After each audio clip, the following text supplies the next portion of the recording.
Blog Talk Radio.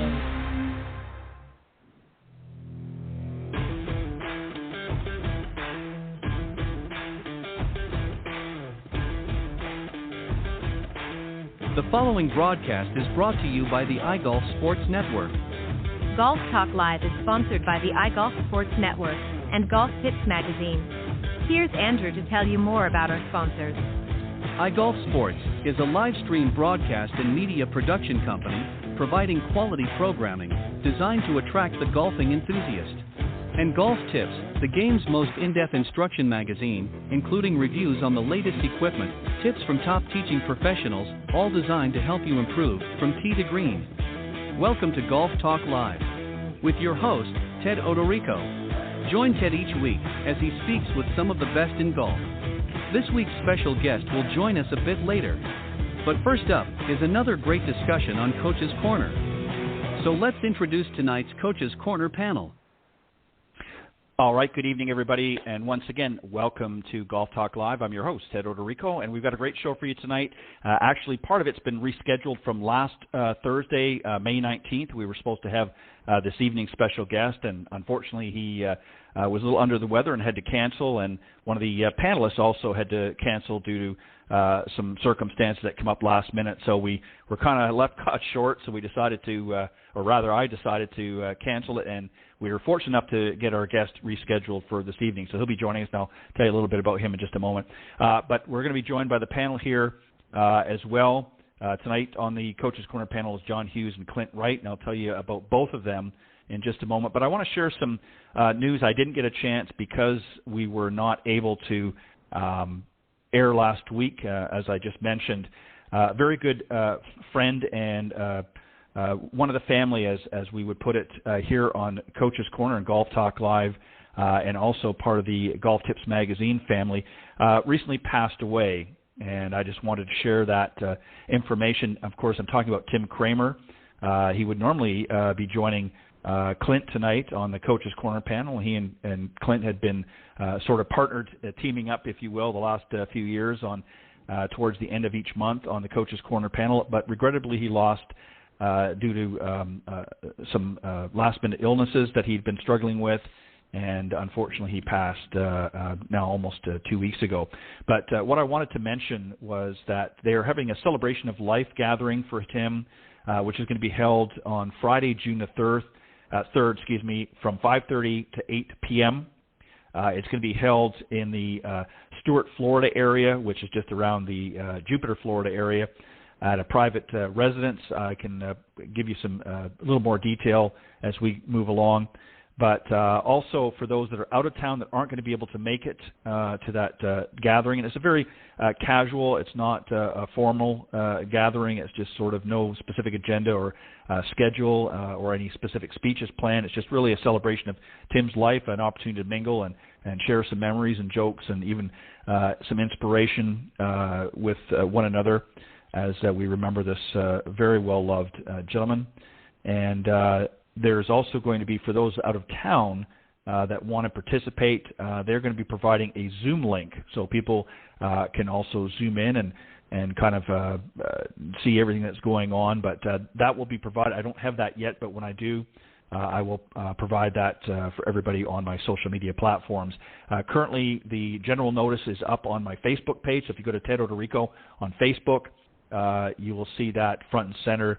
All of that information gives you the address. I'm not going to give it to you here live on air now, but you can go to my Facebook page and it'll give you the address. If you're in the area and you want to attend personally, you can do so. Otherwise, I should have, hopefully, sometime this weekend, I will have the Zoom link, and I will also post that up there for those that might be interested in attending.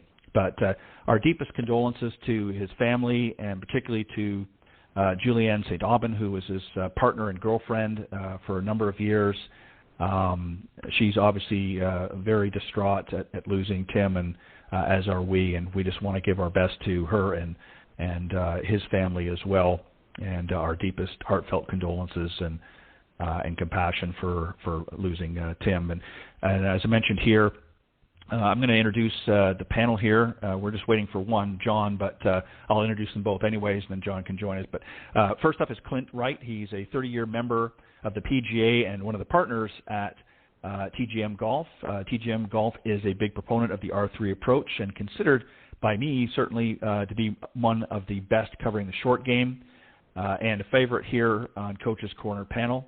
Also, hopefully rounding out the panel is going to be John Hughes. He's a PGA Master Professional and the Honorary President of the North Florida PGA Section, and he was also the recipient of the 2013 PGA of America's Horton Smith Award. He's a Senior Editor and Golf Tips Top 25 Instructor, plus part of the Golf Tips advisory staff. He's going to be joining us a little bit later on. And also, as I mentioned, our special guest who was going to be on last week is Joshua Doxtator. He's going to be joining me a little bit later on. He's the General Manager at Harbor Shores Golf Club. But in the meantime, let me welcome to the show my very special guest here on the Coach's Corner panel, Clint Wright. Clint, how you doing, my friend? I'm good, Ted. Thanks. That's good. Yeah, very sad. I know that you had had the pleasure of getting to know Tim a little bit over the years as you guys sort of partnered up and buddied up on Coach's Corner this time of the month, and it's going to be very sad. He's always had a lot of great input, and he's going to be missed by a lot of people, and I know that you had an opportunity to certainly not get to know him a lot, but get to work with him a little bit in a roundabout way here on the Coach's Corner panel. So I'm sure you were, as many of us were shocked to hear the news. Oh, absolutely. I was.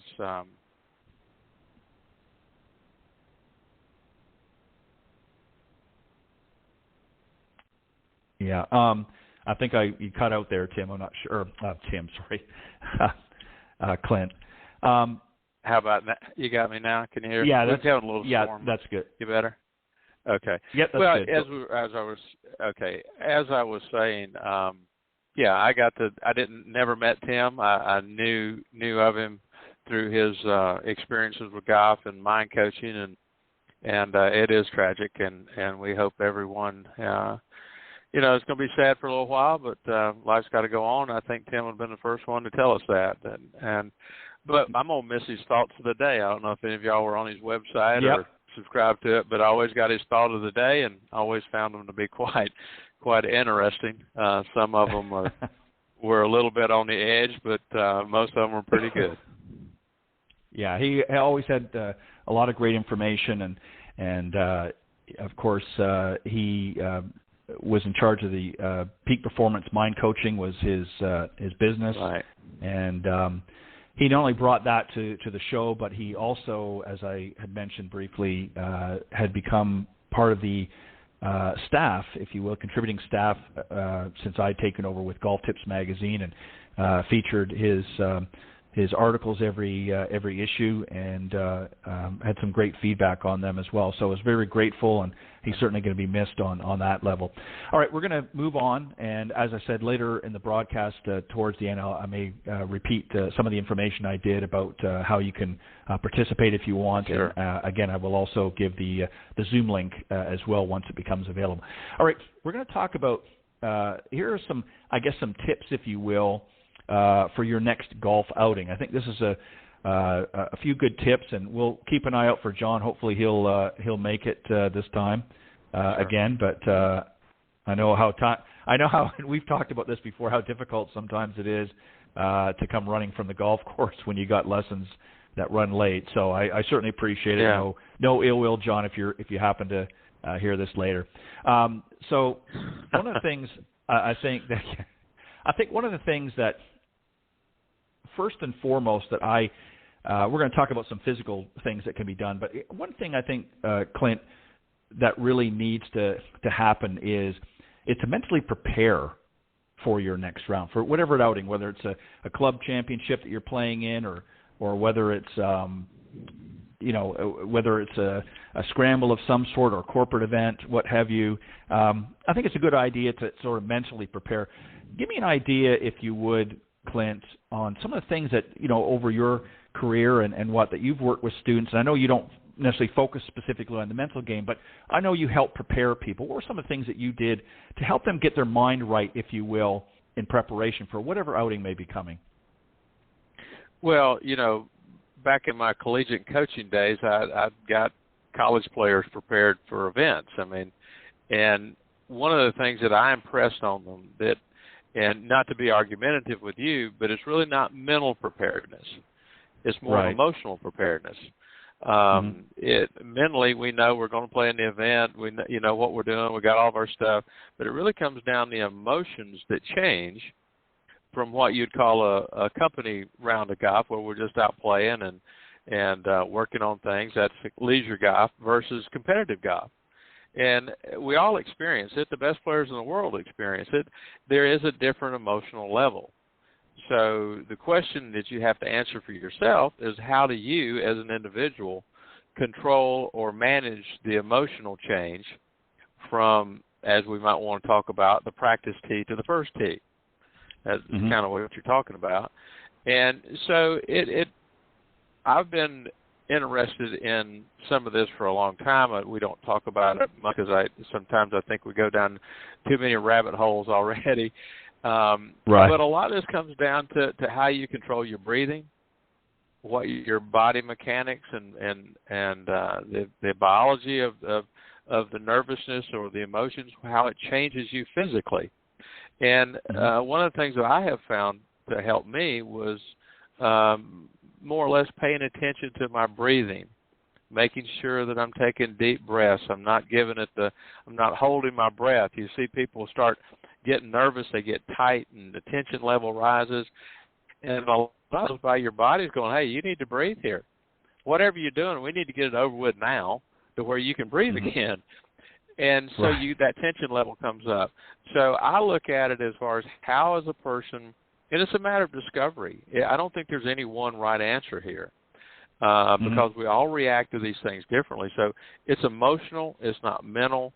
So you have to find a way that you can bring your heart rate down, whether it's meditation or it's breathing, shaking it out, whatever it is. If you want to see an example of it, if you go back and look at the video of Phil Mickelson last year at the PGA and watch him prepare to hit a shot, he stands there with his eyes closed, breathing deep, bringing down the tension and the heart rate and the emotional level before he hit a shot. And he's arguably one of the best players in our generation, obviously. And he was using that technique to bring down his body tension in order to be able to swing. So I would encourage people to try different things. Research it. Find out how you bring your heart rate down and find which one works for you. But most importantly, to recognize it's not mental.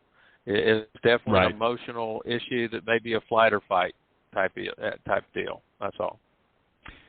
Yeah, and I think just to add on to that, I think a lot of times we see players, especially our higher handicap players, bring a lot of baggage to the golf course. They're bringing past rounds that maybe didn't go that well, or maybe last year's event if they're playing in an annual event. They remember things from like, well, I didn't drive that well last year, and even though they might do some things to work on those, they're still carrying those negative thoughts, if you will, and again, that plays into the emotional side of things. And another part of the thing, too, that a lot of, I think, golfers, and this is what I want to move on to next, and it sort of encompasses what you've talked to, but there's other things as well that I want you to maybe get a little bit more specific, and that is some of the stresses and the anxieties out in the golf course. We get out there, maybe we've hit a bad shot or maybe even played a bad hole or two, and suddenly the anxiety levels start to come up. And I know we can revert back to some of the things you just mentioned, but is there anything else that we can do in your mind or based on your experience to help handle some of that stress and anxiety that happens? It happens to everybody, even the best players in the world. How do we overcome some of that, or help, or not necessarily overcome, but how do we combat anxiety and stress while we're out in the golf course? Well, can you hear me, Ted? Yep. Okay. Well, it's still storming around here. I was just curious. Is that it's different levels. I think if you're a beginner or maybe a mid-90s shooter, you probably haven't gone in depth into a routine, but you should, to get yourself prepared to hit each shot. I was working with a good friend of mine this afternoon and talking about, well, I need to do this. Well, we got into a point that says, well, you need to remind yourself of this every time, that part of your pre-shot routine. So when you get off on a, you know how you're out there, you get off to a decent start, or maybe you get off to a rough start, I think it's always wise just to remove yourself from the situation a little bit, step off to the side of the tee box, and try to remind yourself of that pre-shot routine. Are you doing what you plan to do? Mm-hmm. And that's where the confidence level comes in the shot. Am I prepared? And I learned to be prepared by how I practice. So it's right. always the thing I deal with putting. I said, you know what the last thing you do in putting is? And the answer they don't want to know, well, the last thing you do in putting is hit the ball. Mm-hmm. Everything else about putting is preparing to be successful. And so if you right. learn the process that works for you, that says, okay, if I do this, my chances of being successful are good. So if you get off to a good start, obviously you just want to stay on track and keep that going. But if the wheels run off a little bit, you need to step back and analyze, am I going through that routine that I developed and found that settles me down and gives me my best chance of hitting a good shot? And if the answer is no, then you just have to rewind that as, okay, I got to get back on my routine. Because you have to find something that is going to lower down the tension and the anxiety. And what I have found with most players I've worked with at that level is they get back into their comfort zone of knowing that they have prepared properly. They've lined up right. They've done their pre-shot, remind my body what I wanted to do. And then they get up over the ball a little more settled. Putting is where we use it the most. I like to see a mm-hmm. person do an absolute rehearsal stroke. I don't want them mm-hmm. to create something at the moment of impact. I want them to reproduce something, but not create it. Right. So if I'm standing up over that ball not really sure what I'm going to do, I haven't went through my routine, the chances of you lowering your emotional level and anxiety are zero. It's just not going to happen. Right. All right, so you have to go through, and it's a matter of discovery. I mean, you just don't fumble on this. You have to go through, okay, I tried this today, it didn't work so good, well, try something a little different. Then you begin to develop those routines through discovery that work for you. I can tell you what would work for me, and I've had work for other players, and maybe it'll work for you, but the real point is find out what works for you to bring it down.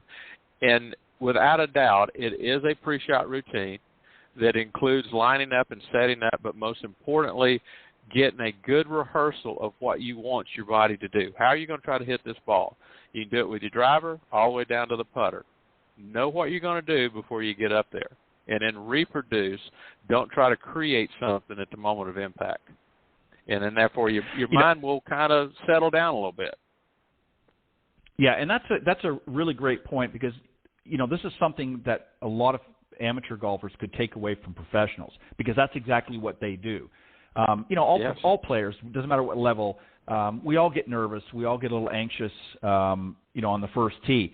But the difference is the professionals have developed a routine that, in a way, is really a distraction. It's what they focus on, but it distracts them from that anxiety and the stress level because they've got something tangible that they can focus on. They've got a routine that they have to go through. And when something happens that takes them out of that routine, then obviously that's an opportunity for that stress or anxiety to come in. So they automatically go through those steps. Again, that's why you see, an example, Tiger Woods. He'll go through his routine. He'll get up there. He'll get ready to swing the club, and all of a sudden a camera click will go off in the background. He'll stop midstream. Well, he doesn't just get up there and hit the ball. He goes through that routine again because something has distracted him. Something has taken him out of that routine. So he goes and repeats it again.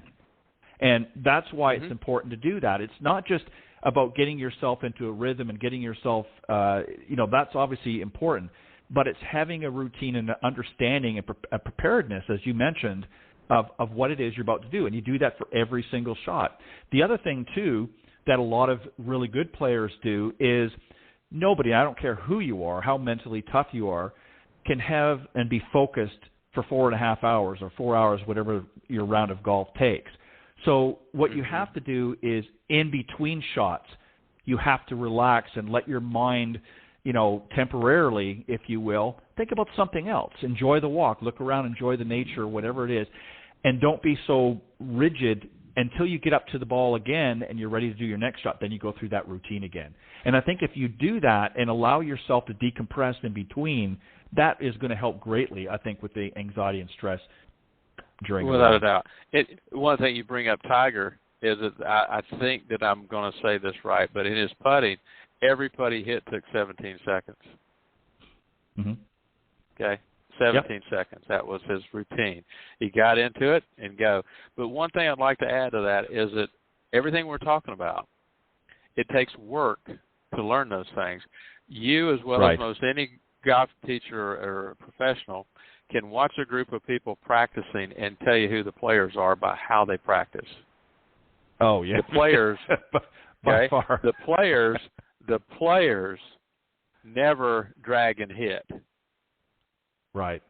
They're practicing the entire shot, which in their mind means preparatory, get ready, hit the shot, start over. Yep.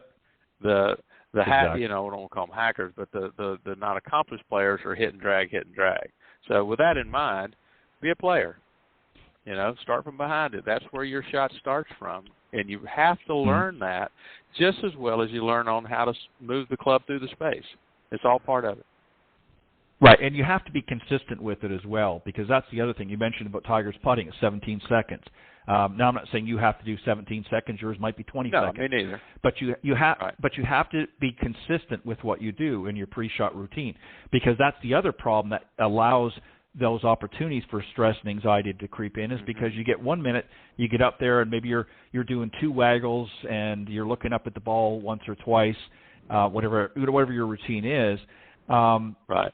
And then the next time you're doing something completely different, and the next time it's something different again. So there's no consistency. So you have to be consistent. Whatever, like you said, whatever works for you is what you want to put together. And that's something that your teacher can help you with. If you're working with a professional, they can help you develop a routine that's going to be good for you, that's going to work for you. And more importantly, they're going to help you to keep it consistent. And if you take that to the golf course with you, all of these other distractions are going to just really fall away. It's not that you're not going to notice certain things, but you're going to be able to overcome them much easier, because you're going to be able to have the ability to get back into that routine.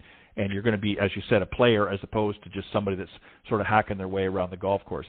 This brings me to another point that I want to touch on, and this sort of follows up with what we just talked about, and that is disappointment. We're all going to hit some bad shots, play some bad holes, have some bad rounds. Handling disappointment is another thing. That sort of follows after we hit the bad shot, after we play the bad hole. How we handle that emotionally is going to dictate how we move forward. What are your thoughts here? Well, certainly we all. I don't think I've ever heard of anybody play that I guess every quote you can imagine has been contributed to Ben Hogan, but he always said he only hit 2 or 3 good shots a round. Now obviously that was maybe at a different level of acceptance, but if you look at how the best players play, and this is how I judge my shots, okay, is that did I hit it at my intended target? That's the most important thing. Because if I hit it where I'm lined up, I'm very rarely going to hit it into trouble. It may be a little short, might be a little long, but did I hit it at my intended target? If I did that, I'm okay with the shot I hit. Okay, period. I know for a fact today I'm going to miss-hit some balls. I'm not going to hit them all flush in the middle of the club. I'm going to catch some a little bit low, a little bit high. I'm not out there. I'm not out there practicing 5 hours a day. I know I'm going to miss-hit some, but if I can get it towards the target I'm looking at, then I'm okay with that shot. So I think you have to set some realistic goals and understanding of what you accept. We use the word, that it's acceptable or it's commercial. Well, that'll do. And then you learn to chip and putt. That's what it comes down to. So if you're out there trying to think that you're going to flush every shot right at your target, you're going to be a very frustrated individual playing this game. So I think if you take the average player, let's say, 80 to 95 shooter, if they can generally get the ball moving downrange inside the trees, then that's an acceptable shot. Was it their best one of the day? Well, absolutely not. But it certainly is not hitting any foul balls. You know, the average player out there just needs to eliminate the foul balls like we all do. You know, we all going to hit a few foul balls. All right, but the thing of it is that you have to have you can define realistic goals or acceptance level by anything you want to. But you have to understand how much time are you putting into your game, how much practice time are you playing, and then really what value do you get out of that? You know, if you're going out there and maybe hitting balls once a week, and you can get the majority of your shots in the air and downrange towards your target, that's pretty good golf if you can chip and putt. You know, and if you're doing that, I think what that does, it lowers your frustration level. Your tension level will come down. You have a whole lot better time, and to be honest with you, you stand a much better chance of hitting a good shot for your next one. Right. You know? So I think it really comes down to if people would just say, look, if I started out down my target line or close to it, get the ball up in the air, then that's acceptable. If I want to do better than that, I have to evaluate how much time I'm spending to be better than that. And if you're, so if I'm out there practicing 4 or 5 days a week and I'm really working, then I bring that expectation level up some. But if I'm not, then you have to realize how much, what are you putting into it to get something better than that out of it? And if you're not practicing a lot, then be realistic about what you would expect out of that limited amount of practice, and that's to move the ball down the target line within reasonable distance, and then your score is going to be dictated by how well you chip and putt. That's what it comes down to. Right, and I think something just to add on to that last comment there that you made about the score itself. I think if you're a much higher handicapper, and I'm not suggesting doing this if you're playing in an event, obviously you have to keep score. But if you're just playing for fun, don't focus on the score.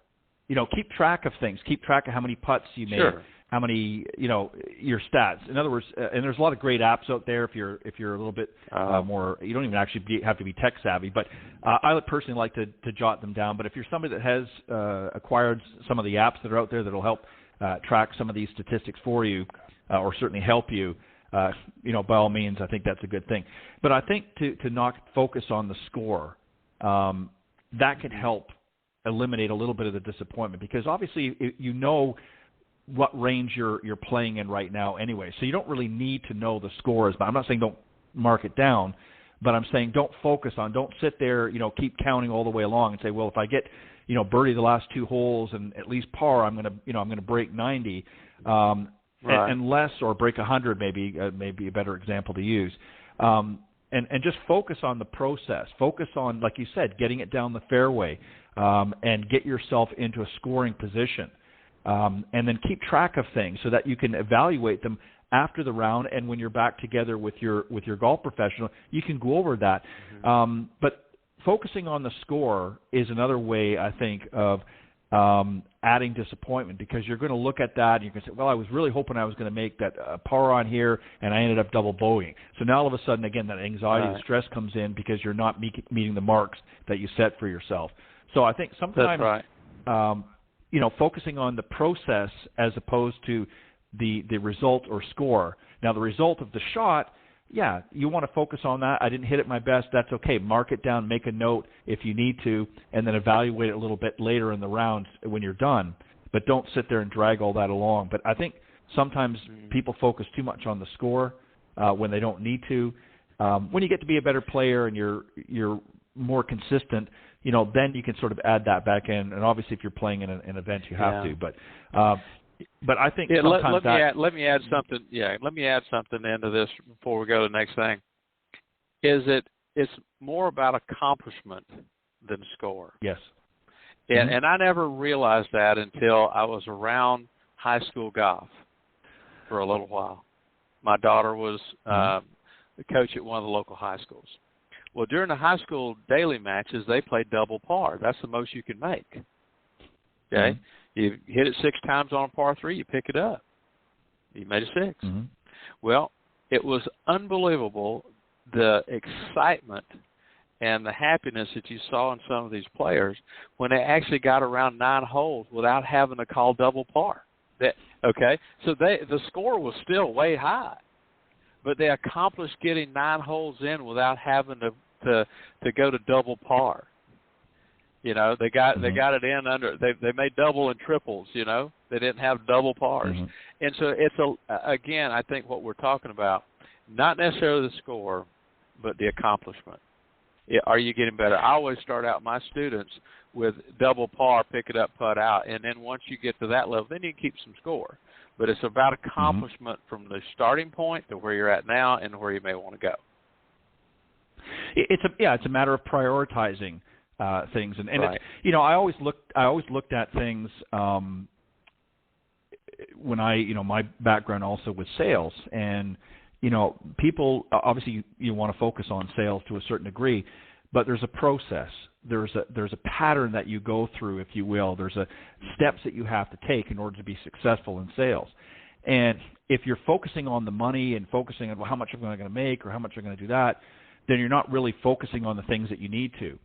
And what I've always learned growing up and working in business and that is if you focus on the process, the sales will take care of itself.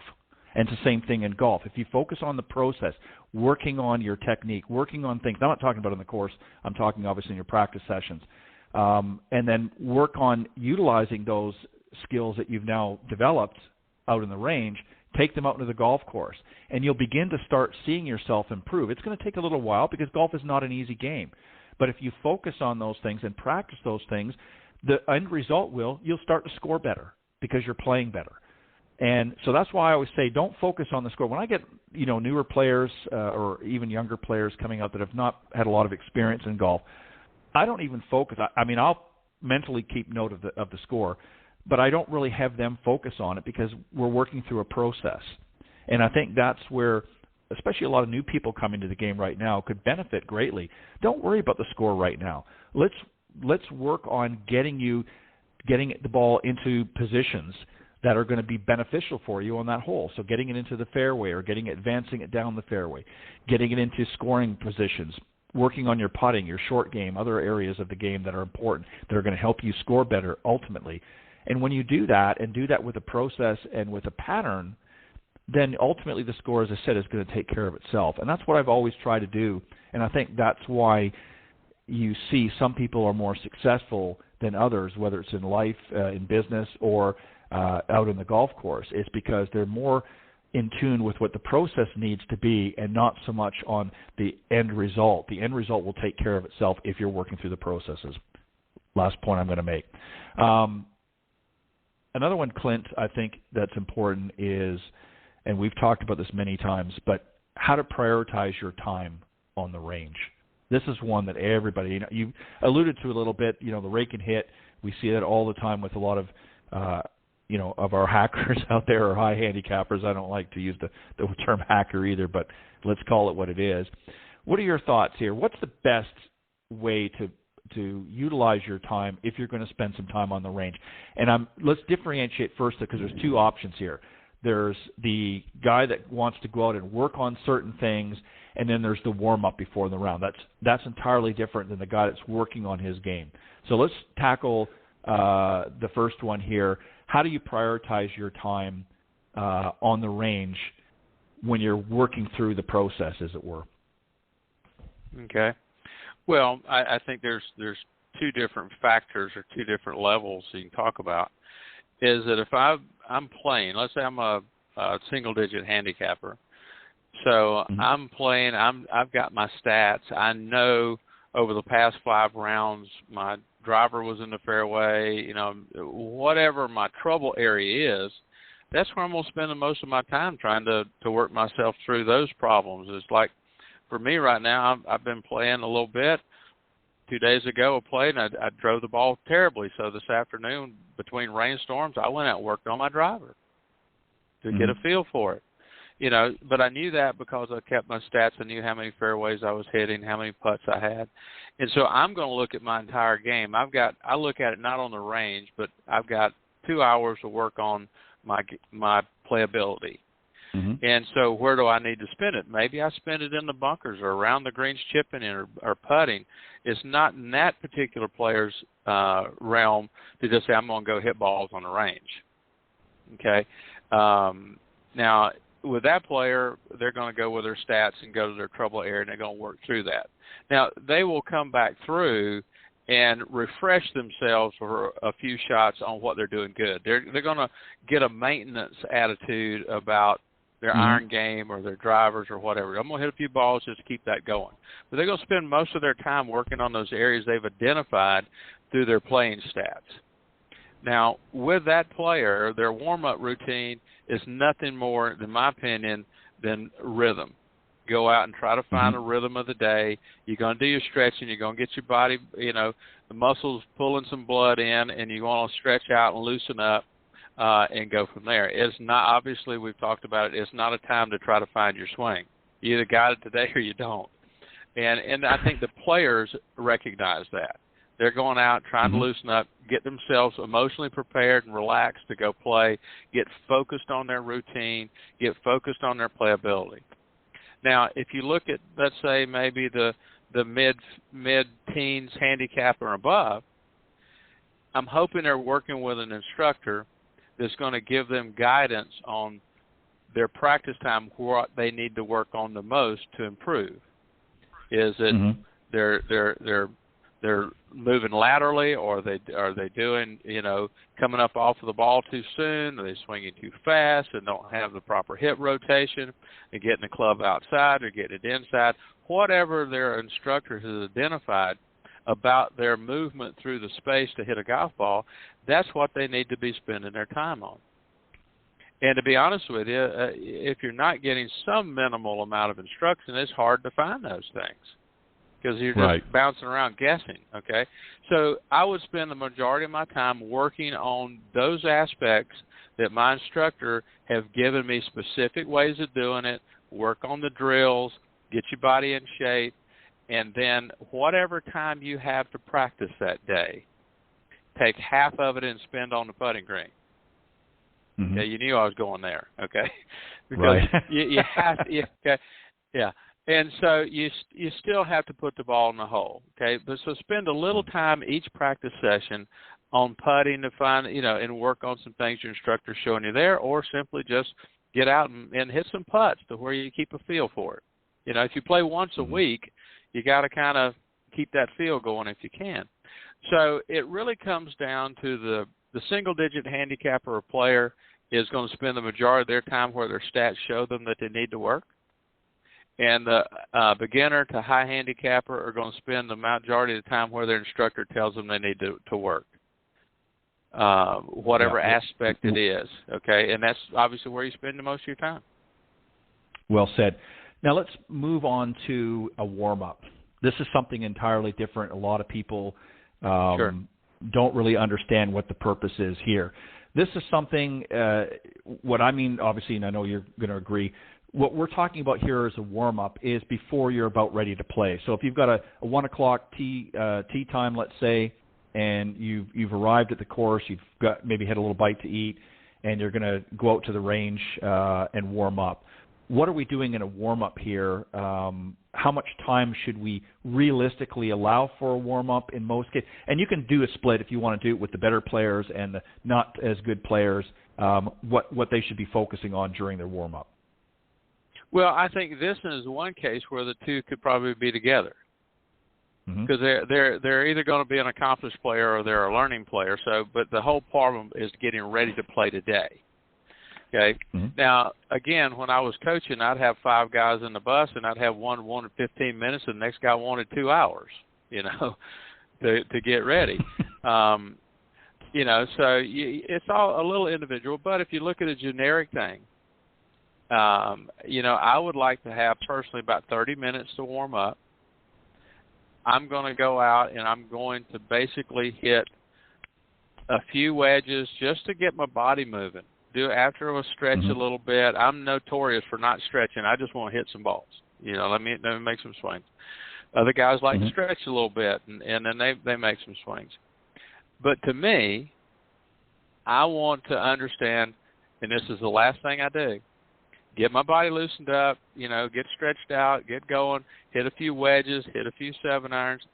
But before I leave that practice tee, before it's my turn to play, I'm going to hit the drive I'm going to hit on number 1. Mm-hmm. I'm going to rehearse that shot. Okay? You see a lot of players that they got a little longer time to practice, like on a day before the event, they may hit 3 or 4 shots or more shots that they know they're going to play that day. I know I'm going to have to hit a little fade on number 2, so I want to hit a little fade to remind myself of that. So I'm going to hit that first drive. Just leave that as a good impression. Okay, here's what I'm going to do on that first tee. I got that figured out. I feel loose enough I can do that. And then I'm going to go on and hit a couple of putts and move on to my tee time. And I think that's a good routine for anybody that's going out to play. Take about a half hour, get there a little early. One thing I want people to recognize is if you have a 10 o'clock tee time, that means at 10 o'clock you're teeing off. That's not that you're getting there at 10 o'clock. Right. Be early. Right. So get there just a little early, and that's just a bit of advice. That's all. And yeah. Give yourself a little time to get in there, but I think that it's pretty much a generic thing of going through the process of stretching out and hitting a few shots. But I do, like I said, like to hit that first tee shot to know, get a little confidence going. Yeah, I think that's a great warm up suggestion. And you're right. You want to make sure you arrive there early enough that you've checked in. They know if you're into the pro shop, you've registered at the pro shop. They know you're in there. You're with your group, and then now you can take some time to get out there and warm up before you go. And I agree with you. I think the last thing you want to do is to rehearse that drive, hit that drive that you're going to have on the first tee, because that's going to dictate how you start off the round. And if you don't rehearse that, if you're not visualizing that in your mind, what you've got to do at the first tee, then some of the other things that we talked about earlier, the anxiety, the stress, starts to build momentum because you haven't really practiced or rehearsed that. So I think that's a great way to do that. I'm going to bump into one here just because you mentioned about the lack of stretching and that is about golf fitness. And I'm not talking about, I think a lot of people think fitness, I belong to a gym and I go and work out and that, but I don't, I'm not lifting, a ton of weight and things like that. Mine's more to help with my flexibility and certainly to keep toned and whatnot. But golf fitness is important as well because, especially as we get older, we don't have the same flexibility, the same momentum that we once did. Right. But it's still important to keep some sort of a routine going. What would you suggest? Use yourself as an example. What do you, you don't have to be hitting the gym or anything like that, but what do you suggest to do to keep the golf muscles in shape? Well, I think it's as much as you can mimic what the golf swing does. I personally have been investigating hip rotation, trying to get a little bit more hip rotation on my swing. So you start investigating why you can't do it, and you find out that your hips are all locked up, so you need to get the hip flexors moving. And so, and honest to goodness, there are millions of videos on YouTube about golf fitness and stretching and exercises to do. But the most important thing I could guess from an observation, I don't see too many muscle guys out on the golf course doing real good. So it's not about getting bulked up or whatever. So if you go to a gym and you tell a person, hey, I'm a golfer, I want to get stronger golf-wise, then you may get a little puzzled look because they really don't quite understand what you're asking them. And it's okay. I'm not being negative. So they just don't deal with that on a regular basis. They deal with the guys and the ladies that want to come in and build a little mass, and be bodybuilders, and that's wonderful if that's what they want to do. There's nothing wrong with it. And but golfers generally need more flexibility, obviously, more elasticity, if you want to call it that, and more snap back. Yep. That transition back. And so. Not to be overly commercial here, but I've been talking with a group of guys, and I think that they're a unique combination of physical therapists and golfers. And they got some great stuff out on YouTube. You can find them. I'm not gonna plug them right here, but it's out there, and that's the person I would look to to help you understand. Now, you can go, I think what I'm about to say is extremely important. You need to assess your level of flexibility before you start on any of these programs. And we've all know the TPI, the Titleist Performance Institute assessments. The group that I have been in touch with, they use a very similar process of evaluating how far you can get your arms to go back, how far you can get your hip rotator to move. Those are extremely important things for you to do before you venture off into a fitness program that's designed by anyone. Because if you go out there and you can't hardly move your leg and you jump on this fancy exercise, you're going to do more damage. You're going to be so sore, maybe be where you can't play golf for a while. So we've all got that enthusiasm sometimes, but every now and then it just kind of gets away from us. So go through those assessments out there and find it. But it's really complicated and difficult sometimes to find your local source. For fitness, your YMCAs generally have good programs. I've reached an age now where through the senior solutions here, they have exercise programs for us senior citizens. It's not a bad place to start because we joke about it, but it's just they deal with people that are in their 60s and 70s. They know those exercises to help that. And if you're a golfer, it just can't hurt. So go through online, find the assessments, and then look for your local sources to help you with those assessments and exercises.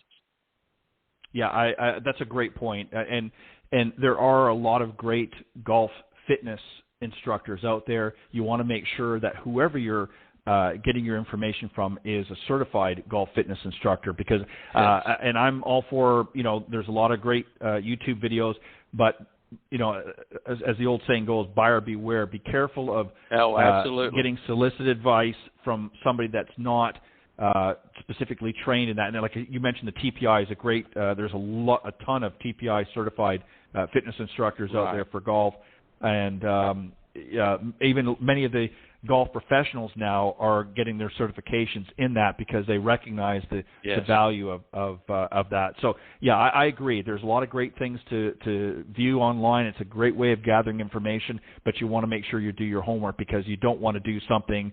And the other thing is it has to be age appropriate. Here's something, too, and it's the same thing with instructions. And I'm not knocking any level of instructor, but here's something that people have to understand.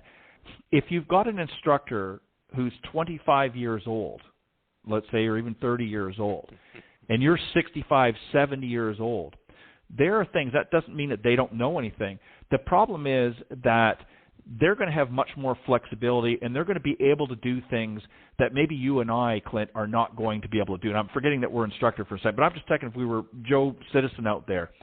The problem that I see is when you're watching somebody that's not in your camp or not even close to your camp, the problem you have to be careful of is, when they talk about generating more speed, well, they're talking to a younger demographic who has that flexibility, who has that ability to do things that maybe you and I can't do to the same level. And that doesn't mean we can't work towards things, but you have to be careful of that because I've noticed that a lot by watching some of the videos. And I see these guys, trying to increase their club head speed, and they're doing these exercises and these things. And it's not that they're not good, but it's not designed for somebody that's 75 years old. So you have to be careful of that. You have to do things that are right. You understand what I'm going with that? You have to be careful of that. You have to, because I go through and I look. I've been teaching a long time, and so you're always looking for the new approach, something different or whatever. But I've always skeptical of I can get you 15 yards with this secret move in 10 minutes. Okay? Yeah, I know. It ain't going to happen, folks. I mean, we all know that, okay? So I'm not, but I do agree with Ted here is that if you're looking for an instructor, find one that matches you. And, I can teach down. I can teach a 20-year-old. Yep. But maybe not a 20-year-old can teach somebody that's 65, you know? And so you look for the person that says that actually has I don't want to say compassion, but it's kind of what it is. Here's what you can do, and here's how you can maximize what you can do. That's what you're looking for.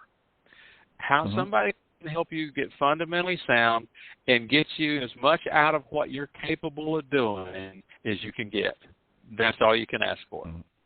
Yep. And it's the same thing with exercising and doing, the fitness correct. part of it as well. You have to do things that are age appropriate. And that doesn't mean that you're not going to build strength or you can't build flexibility. But there are certain inalienable facts that when you start getting older, there are some things that you are just not going to be able to do as easily as you once did, in some cases not at all. So you have to be realistic. It goes back to what you talked about a while ago, and that is having your expectations realistic. Now, that doesn't mean you can't find ways to help gain some extra distance or do things to help with your accuracy and things like that, and certainly your flexibility. But you have to be conscious of the fact that there are some things that your body at some point in your life is not going to be able to do as easily as it once did. And that's just the cold, hard facts and the cold, hard truth. And I think most people have come to grips with that. But it's sometimes, I see people, I've seen it at, when I was at Pinehurst a few weeks ago, and, I was listening to some of the, as you're walking around, you're hearing conversations. Sure. And I hear some of these, more senior people talking about stuff, and I'm just shaking my head. I was like, come on, guys. It's just not going to happen. I'm sorry, but I'm going to give you a little secret. Okay, this is $1,000 secret. Is that if you and I've just experienced this myself. Okay, so I'm talking about myself right now. When you find that you can't hit it far enough, just move up a tee. That's right. That's all you got to do. Just move up a tee. That's right. That's what I did. You can compete with these young guys. Go up there and play from the white tees. Who cares? Yeah. Yeah, that's what I mean, I can still hit a good ball, but I've moved up. Yeah, I've moved up to the white tees because I watch some of these young guns come up, and it is what it is. Last thing we're going to touch on, and again, we're not going to get into a big conversation because it's very much like the fitness, and that is really nutrition. Listen, I'm for one. I want people to have a good time when they're playing. The cart girls coming by, and people are grabbing snacks and things like that. But I also see people scarfing down a chili dog and a couple of beers and whatever, and and I'm all for having a good time, but I think you also have to be realistic too. There comes a point in time that if you're not eating, and again, once in a while is okay. Hey, we all splurge, but if you're eating unhealthy all the time, that's going to affect your play as well. Let's be honest; it's going to affect your play because you're not going to have the energy, or you're spiked up before you're round because you've had 2 or 3 cups of coffee or a sports, an energy drink or something, and all of a sudden pool falls and you start to crash. You've got to be smart about it. You've got to be eating healthy for the most part. And again, if you want to have that chili dog or if you want to have a beer, hey, I'm all for that too. But if you're smoking 2 packs of cigarettes a day and you're, drinking 2 or 3 Red Bulls a day and, you're eating unhealthy, that's going to affect your golf game. What's your thoughts?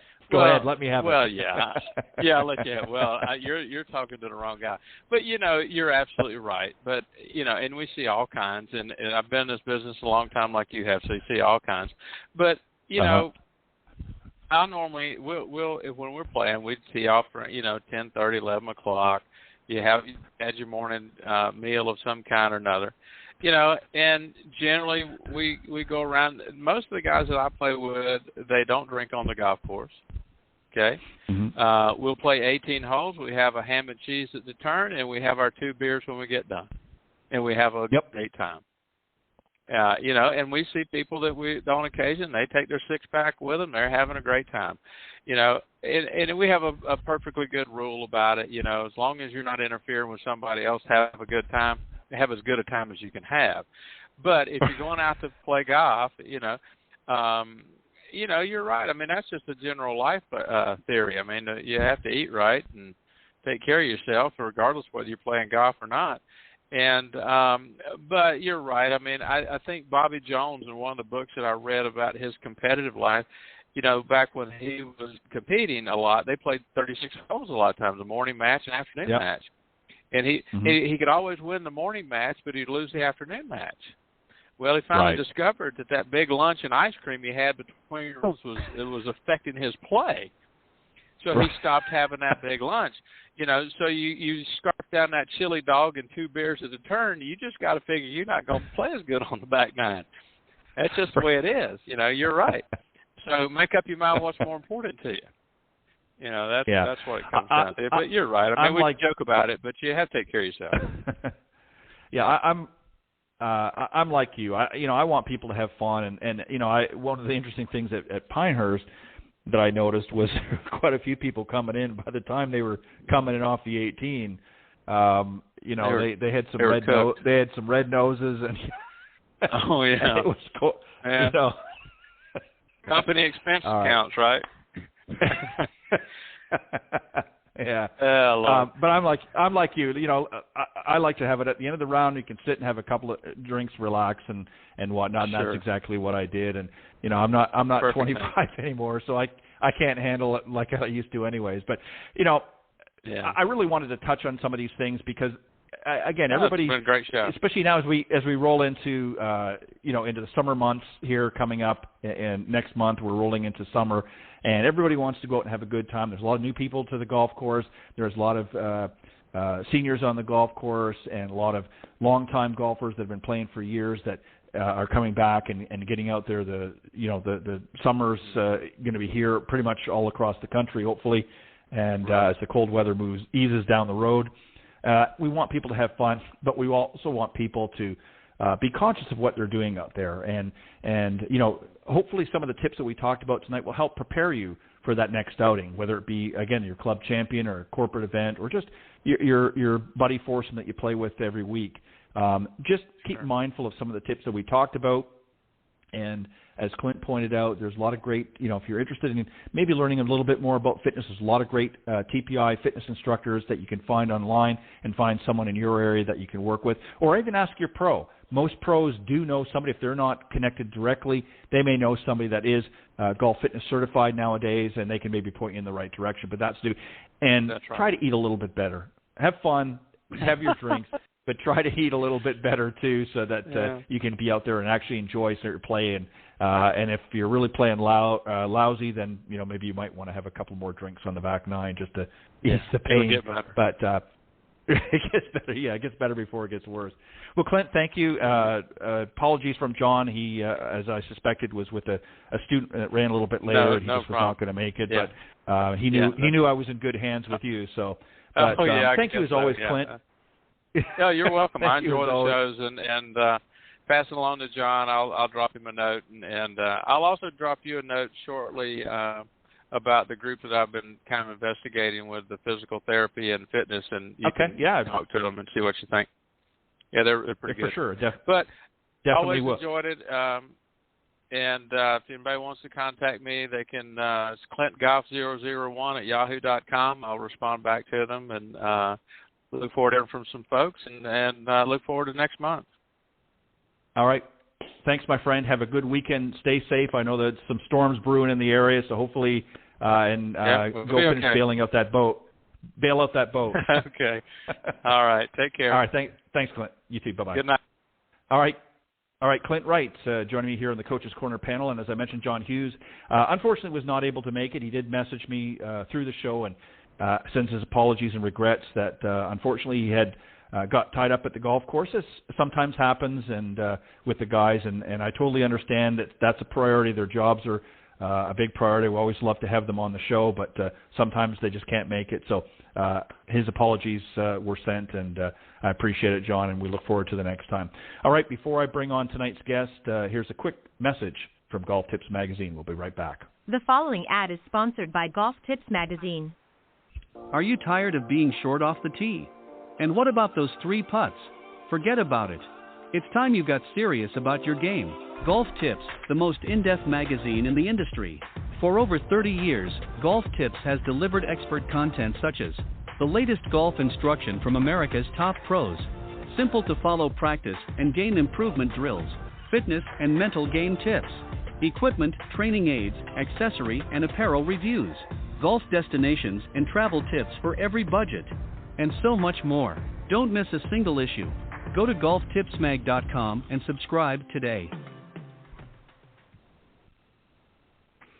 All right, and welcome back. And before we move on, I'm just going to let the folks know, speaking of golf tips, the July-August issue is now on its way to the printers and should be on sale June 21. That's Tuesday, June the 21st. We'll hit newsstands then, so you can get your hot little hands on that. If you want to just check out the magazine, maybe you're not a subscriber and you want to see what the magazine's all about.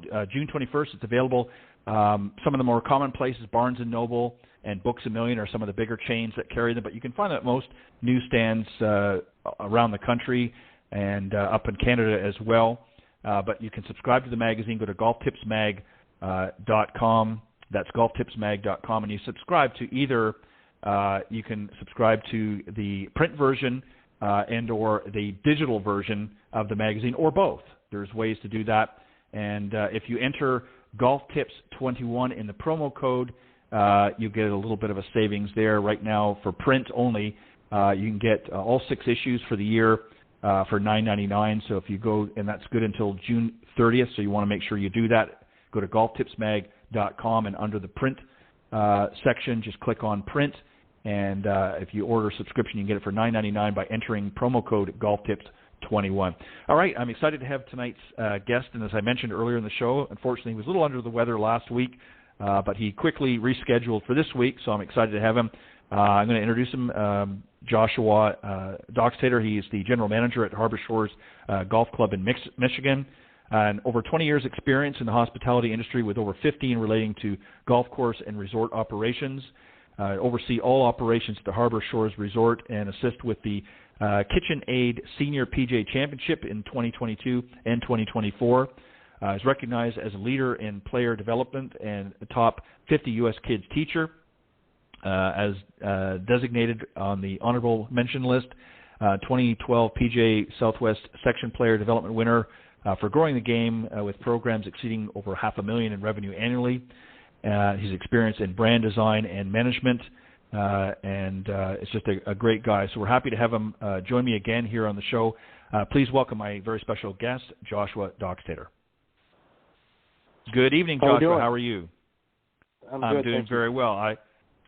Good. I hope you're a little better this week. Much better, thank you. Good. Well, I was glad that we were able to get you on so quickly. And for a couple of reasons. Obviously, was glad to have you, and I'm glad you're feeling better. Let's give, for those that maybe are not familiar with Harbor Shores, maybe just give a little background, an overview of the club, and then we'll get into some specific stuff. Sure. Harbor Shores was, the vision came about many years ago, a couple of decades ago, through the leadership at Whirlpool, in basically taking what was once a thriving town in Benton Harbor, and of course the home and headquarters of Whirlpool, when industry left in the 60s and 70s, all the jobs and everything went with it. It really left its impact on the community there. And Whirlpool's commitment to the community was to help do whatever they could to help get things back up on track and help revitalize the community, things like that. So the Harbor Shores development was a huge part of that. It took them many years to get all the parcels together. It was 29 parcels that they ended up acquiring to build Harbor Shores, and they broke ground, I believe, in 2006. So right at the height of the real estate bubble bursting. They committed to it. They stayed with it. They developed Harbor Shores. They developed the golf course. It expands 530 acres. It's a huge property. I partnered with Jack Nicklaus and his team. Mm-hmm. It's the only Jack Nicklaus signature design on Lake Michigan. And it covers all different types of terrains. As you play the golf course and as you watch it this week on coverage, you can see that as well. But ultimately, Harbor Shores is responsible for, number one, creating jobs and economic growth and development in the community. The tourism sense has been booming in Southwest Michigan in this area, Benton Harbor and St. Joe. And then in addition to that, we also host a community charity golf event that's responsible for $2.5 million every year. That we raise in 2 days, and that fully funds the first tee that services over 1,000 kids annually also fully funds the Boys and Girls Club, and then also assists in 3 different school districts in their special programming. That's fantastic. And yeah, I mean, as you pointed out, it's got a Nicholas design signature course, the only one in Lake Michigan, and that says a lot because, you know, the Nicholas team obviously are great. I'm obviously familiar with a lot of their courses around the United States, and I know when he comes in, his team comes in, you're going to get a world-class design. And I know that's served you guys well over the years as well. Let's talk about, before we get into the Senior PGA Championship, which is obviously coming up, but let's talk about there's been a community economic revitalization. This is something that's been going on and it's really helped to transform the community along Lake Michigan. Talk about that, because a lot of money is being piled into this. So tell us a little bit about it. Give us some of the history of this and what it is that they're planning on doing and are doing. Sure. Like I said, you know, they broke ground in 2006 and started the development at Harbor Shores. 29 different parcels make that up, and it's almost 600 acres, the development in total. But within, you know, it's not just a golf course. There's plenty of other opportunities. Of course, the Inn at Harbor Shores, a 92-room luxury hotel right there in the marina. We have multiple opportunities for development from home sites and things like that. We just partnered again with Whirlpool to develop affordable apartment housing. That's under construction right now, right there in the marina as well. And then we have 3 other parcels that over the next 2 years will be developed as well. So it's, you know, since the course opened in 2010 to where it is today, it's gone gangbusters. You know, we all know the market and the housing market is through the roof right now, but we were definitely seeing that prior to, and you know, being so close to Chicago, only 90 miles east of Chicago, I think, you know, that has its benefits as well. Mm-hmm. Yeah, because you're going to draw a lot of folks coming from that area that want to have a good experience, want to come out to the Lake Michigan area and, you know, enjoy some golf, or maybe want to have another place that they can you know, call a second home even. I'm sure a lot of folks are considering doing that as well. Sure. So let's talk about the Senior PGA Championship, the 22, the KitchenAid Senior PGA Championship. That's happening pretty much right now, is it not? Yep. Right now. We have not as we speak. They're not playing right now. They're not playing right now, but this moment, because it's a little bit later in the evening. But today was the first round, correct? Today was the first round. The last group got off the golf course probably 20 minutes ago. You know, we were worried a little bit about the weather, but as Lake Michigan does, it changes patterns very quickly, and it ended up being a beautiful day and a first round for the championship. And you know, the scores definitely prove that today with the leaderboard that we're looking at here. So it's setting up for a great weekend. You know, hoping to dodge a little bit more weather tomorrow.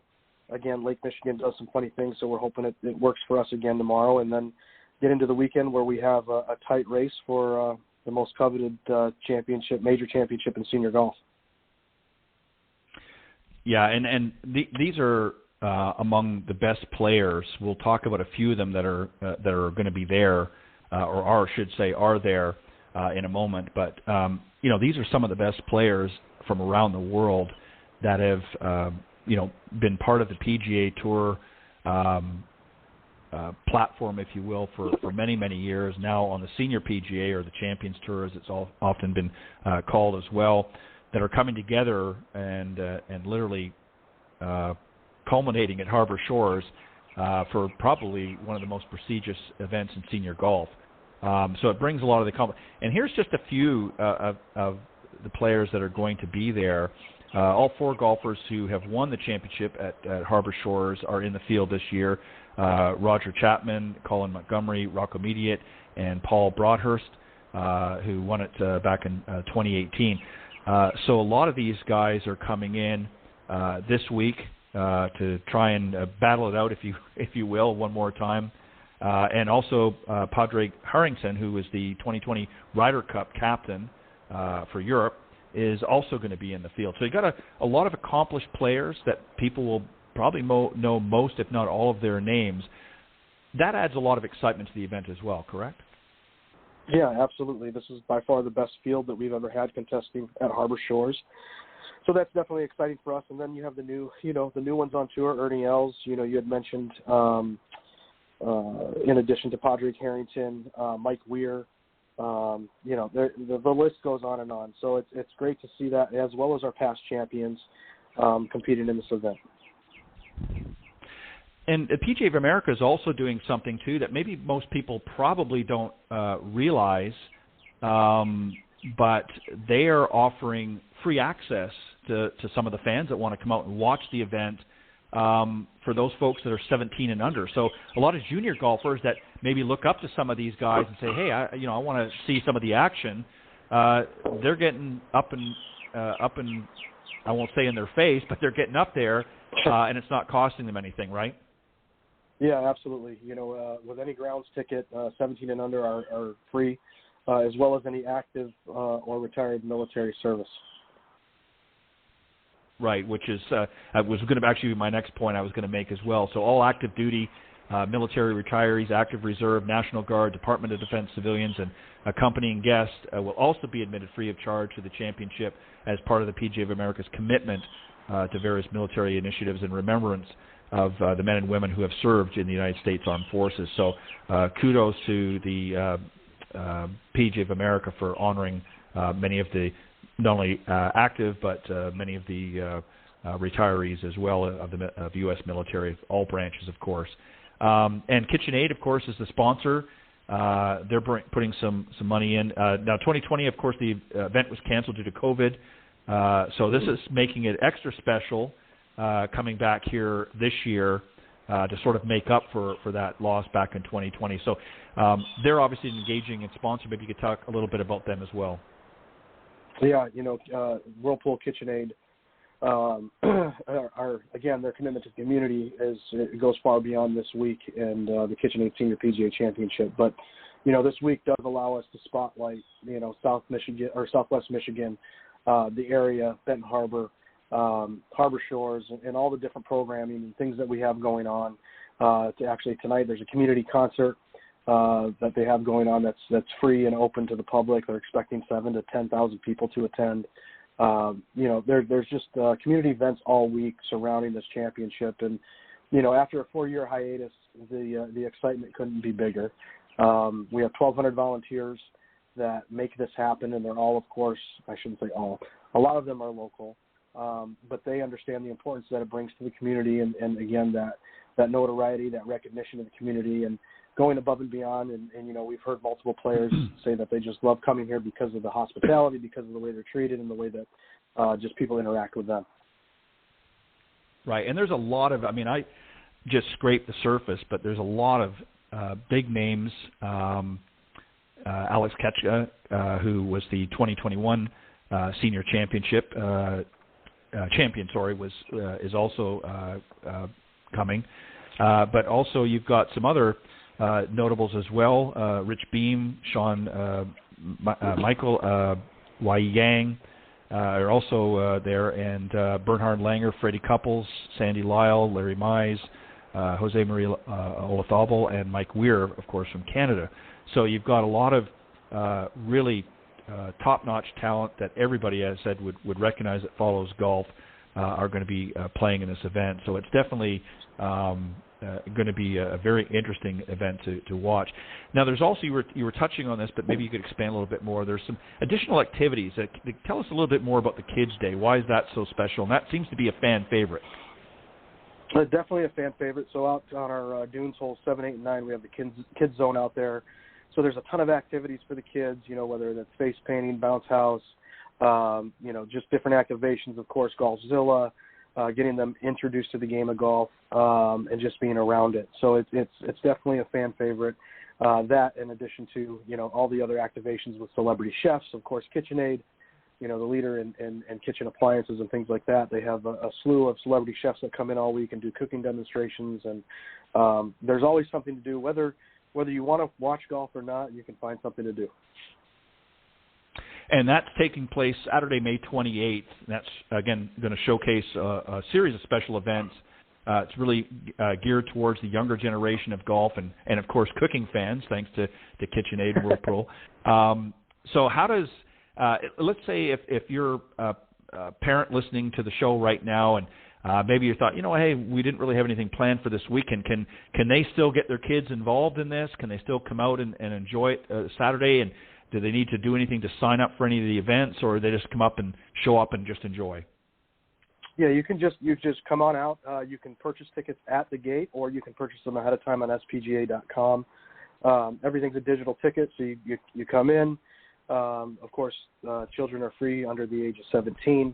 And then we have trolley systems spread out because of the property being so big. We have trolley systems set up to take you all over the golf course, including the kids zone out there on 7, 8, and 9. But I would encourage you this weekend. Weather here is looking great to get the kids out, have a little bit of fun at the golf course. You definitely won't be disappointed. Yeah, and this is where I think you really want to make it sort of a family affair, and people, even if you're not what I would say a die-hard golfer, maybe you don't play a lot, or maybe you're new to the game. This is a great opportunity to come and watch. I remember the very first time. Obviously, I teach the game, and I've been involved in the game for many, many years. But I can remember as a youngster myself, the very first time I went to a professional event, and it was just amazing to watch these guys. And I've been to LPGA events as well, but to watch either of them, the professionals, out in the practice tee as they warm up for their rounds, and even if you're fortunate enough to get out and walk around and watch them actually play, it's just incredible. You're going to see some great golf, and then everybody sort of circles around 18 as things wind down each day and watch the players as they start to come in. But there's just a lot, and it's a great opportunity for families too to get out there and let the young kids see how these men and women, obviously this weekend it's going to be the men, but just see how they conduct themselves out in the golf course. They're all consummate professionals. Even when they hit some bad shots, they still manage to compose themselves and move on. So it's a great learning experience and a great opportunity, I think, for families to come out and spend some time. And then also they have some great activities as well that the kids can participate in. Yeah, absolutely. One of the things I remember as a kid growing up, number one, I grew up watching a lot of these players that are here, which, for me is almost a full circle moment where, you're watching, Mike Weir win the Masters, and now he's on the range and I'm standing right next to him as he's hitting balls. Some of those different things are surreal, but, being a kid coming in, grabbing a pin flag, grabbing a Sharpie, going and seeing the players, and they're so great at interacting, with everybody, but kids specifically, and they know how important it is for the future of our game to be able to get them engaged and helping get them, motivated to do something other than maybe stare at a screen. Right. I couldn't agree more. And in addition to, obviously, the Kids Day, you have the Makers Trail. Tell us about that. So the Makers Trail features local makers of spirits, wine, and breweries. So I think there's 5 different makers this year. North Pier Brewing Company, Watermark Brewing Company, Pete's Cider Social, Round Barn, and Journeyman. So Journeyman does spirits, gins, rums, things along those lines. So the Makers Trail is on 17. 17 is a great par 3. I'm sure there'll be a ton of action there this week. And it's an upgraded ticket where you can go and have a view of the 17th green, watching the shots come in on the par 3, but then also access to those makers, and then also a food truck and things like that. So it's just another opportunity to enjoy the championship. Well, and that's what I'm saying is, there's a lot of things. There's something there for the younger generation, for the kids, and then there's also something there in addition to some great play, obviously, for the adults as well. So I strongly urge if the weather is going to be good, which it sounds like it's going to be up your way, I think that this would be a great opportunity for families to head out and have a good time at the event. Are they doing anything? I mean, obviously they're going to get the course ready, or have gotten the course ready. Have you guys? I haven't really watched the weather forecast. So you've had some rain up there, so I imagine it's soaked some of the course up a little bit. So probably the first round. I don't know if you had a chance to look at any of the scores. Were they having a tough time today, or was it a little bit easier day because of some of the wet conditions? I definitely think it played in their favor today, especially with, we were supposed to get, like I said, weather that wouldn't be conducive to good playing conditions, and that all moved out. The sun is shining, and it ended up being 72 degrees today. And you saw that, especially in the afternoon. In the morning, it was overcast. It was definitely a little bit windier. Those scores in the morning, we had a lump finish at 4 under, including like Chris DeMarco, Thomas LeVay, Dickie Pride, and then this afternoon's wave that went out, we saw scores jump up a little bit. Mike Weir posted a 6 under. He's one shot back of Stephen Elker and Bob Estes at 7 under. So there's, like I said, that front page on the leaderboard includes Miguel and El Jimenez, Ernie Els, Woody Austin, Grant Joe, Bernhard Longer, Padraig Harrington, KJ Choi. I mean, like I said, it's gearing up to be something else. Yeah, I think it's going to be a great event, and I think a lot of people are going to have a good time, and rightly so. I think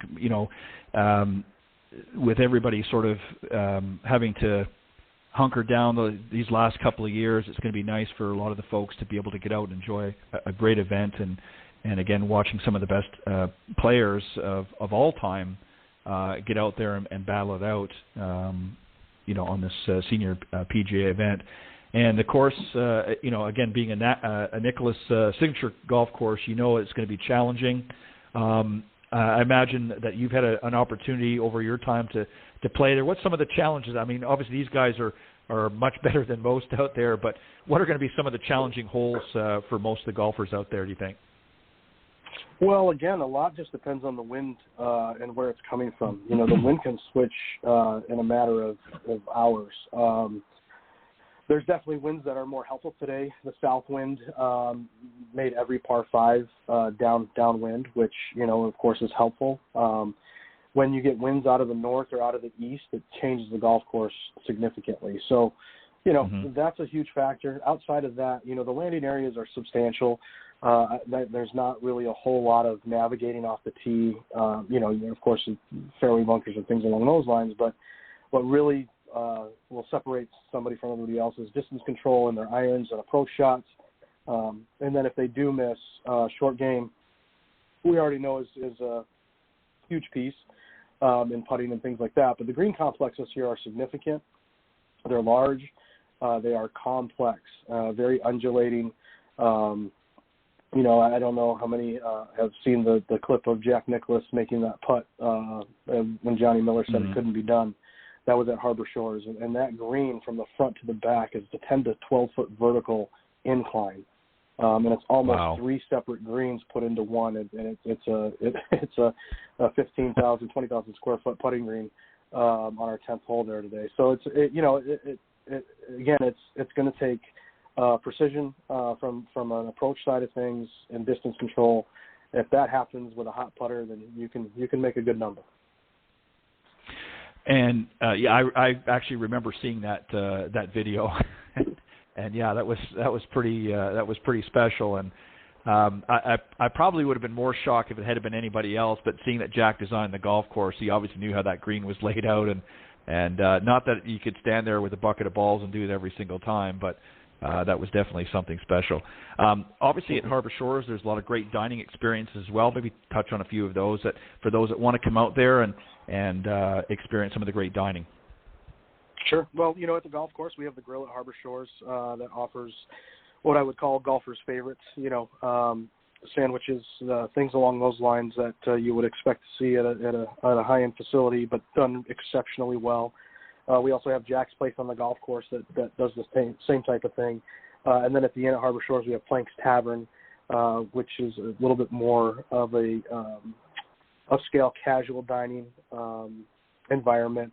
And then on the backside of the inn at Harbor Shores, we have Tiki Tapas and Torches and Rise and Vine, which is a coffee shop there that offers some great homemade donuts and pastries and things like that in the morning.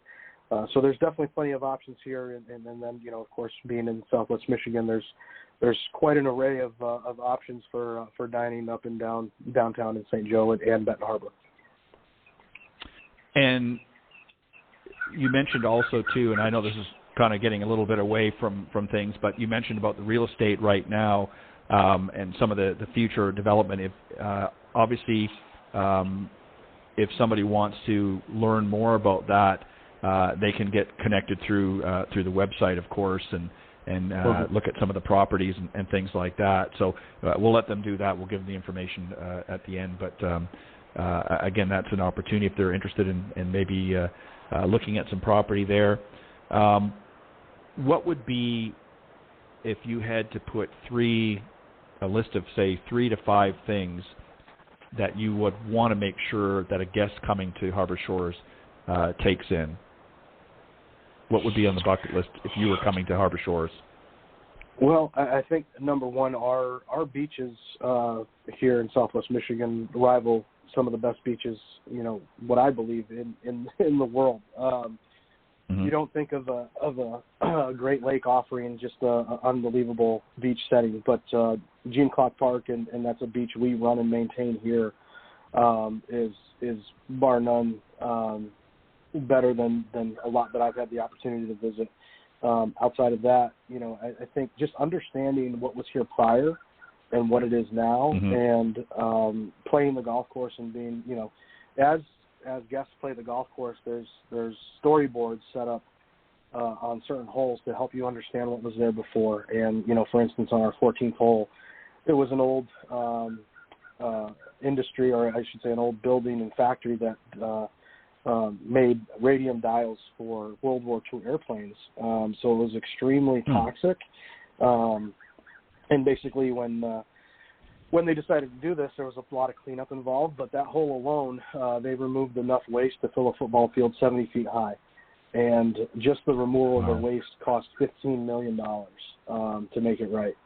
And, now it's an incredible piece of the golf course, but, to see the wildlife, see, all the fish and things like that in the Paw Paw River and some of the things that had just left because of how it was treated prior, and to see it all come back and come back to life is truly exceptional. Yeah, and that's something that I think most people want to see when they're coming to any sort of resort, is they want, especially if they're not from the area. I mean, obviously people are familiar that live up in that area, but people that are coming from other parts of the country or even other parts of the world want to have want to experience sort of the local flavor of what's going on, everything from wildlife to cuisine and so forth.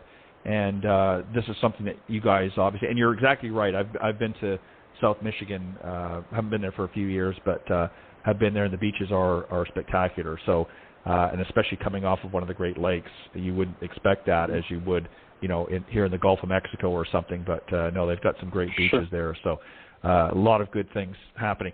And then obviously you offer something for those that want to unwind and maybe either after a rough day of golf, or maybe their partner's coming and maybe they don't play golf and they just want to unwind. You've got a great spa there as well. Talk a little bit about that.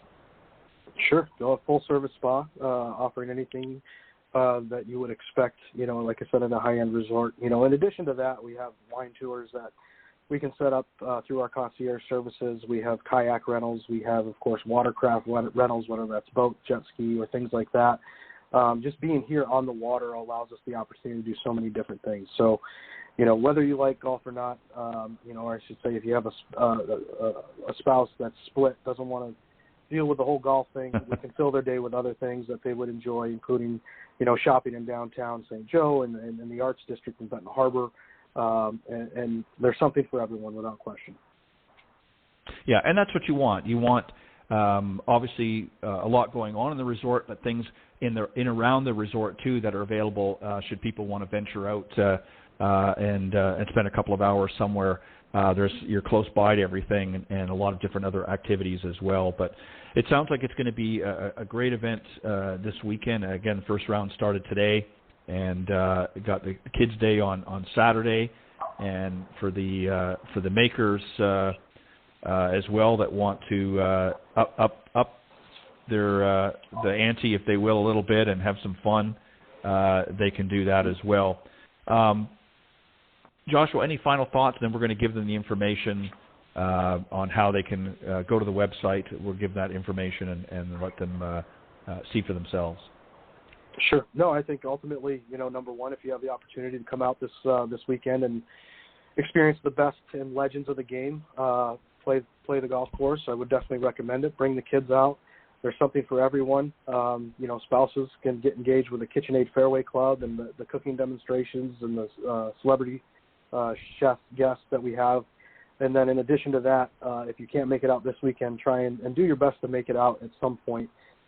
There's no better story in golf when it comes to revitalization of a community and assistance in a community. And, I think it's something you have to see to believe. I know that when I was, working with the PGA of America and a couple others in placement as the general manager of Harbor Shores, I read the story, but I truly didn't understand it and grasp it until I came on site. And I think it's when you come here and you see the property, its expansiveness, and like I said, what was here before and what's here now, it's truly a miracle. Yeah, it is. It's a beautiful resort, and with a lot of different things, nature trails for those that like to stay in shape and get some walking in, and canoes and kayaks are available to rent as well. So there's a little something for everybody, and you also have a marina as well for those that have boats that want to tie up and enjoy that, and obviously some fishing charters and things like that. So even if you don't golf, there's plenty to do. And the website is harborshoresresort.com. That's harborshoresresort.com, and all of the information's there. And if you get a chance, if you're up in the Michigan area and you're close by and you want to go and watch, again, some of the best players on the Senior PGA Tour, they're going to be there at the KitchenAid Senior PGA Championship this weekend at Harbor Shores Resort in Michigan. Joshua, thank you for coming on tonight, and I'm glad. Hopefully, whatever was bug you had last week, hopefully is passed on by, and you're on the mend now. But I appreciate you taking time and sharing a little bit of information about Harbor Shores with my audience tonight. It's always a pleasure, and you're always welcome to come back. No, I really appreciate it. Feeling much better and excited for a great championship this weekend and an even more exciting finish. So thanks for the opportunity, and always a pleasure. Not a problem. And enjoy the tournament this weekend, and I'm sure there's going to be a lot of exciting golf. I know I'm going to be tuning in on television. I'm not going to be there in person, but I'm going to be tuning in this weekend on TV. So, Joshua, thank you very much for joining me tonight on Golf Talk Live. Again, it's always a pleasure. Be well, my friend, and enjoy your weekend. All right. Thank you. You too. All right. Bye-bye. All right. It was Joshua Doxtator, the general manager at Harbor Shores Golf Club in Michigan. And, again, it's home this weekend of the KitchenAid Senior PGA Championship. It is going to be televised, but if you're up in the area, make a point of going there. As I mentioned earlier, kids 17 and under get admitted for free, so there's no cost to them. There's a Kids Day if you want to have some activities for them on Saturday, May the 28th. There's going to be things for them to do. And as Joshua mentioned, you're going to see really what some great revitalization has done to the local area. If you're not familiar with it, you can learn a little bit about the history while you're there as well. I'm sure they'll be excited to talk to you a little bit about that.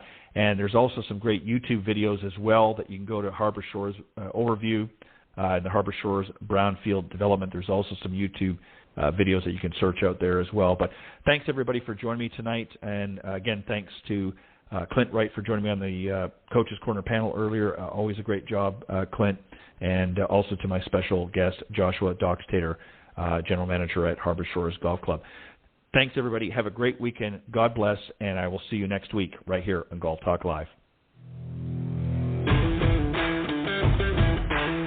Thanks for joining us. We hope you enjoyed this week's broadcast of Golf Talk Live. We'd like to thank this week's Coach's Corner panel, and a special thank you to tonight's guest. Remember to join Ted every Thursday from 6 to 8 p.m. Central on Golf Talk Live. And be sure to follow Ted on Facebook, Twitter, and Instagram. If you're interested in being a guest on Golf Talk Live, send Ted an email at ted.golftalklive@gmail.com. This has been a production of the iGolf Sports Network.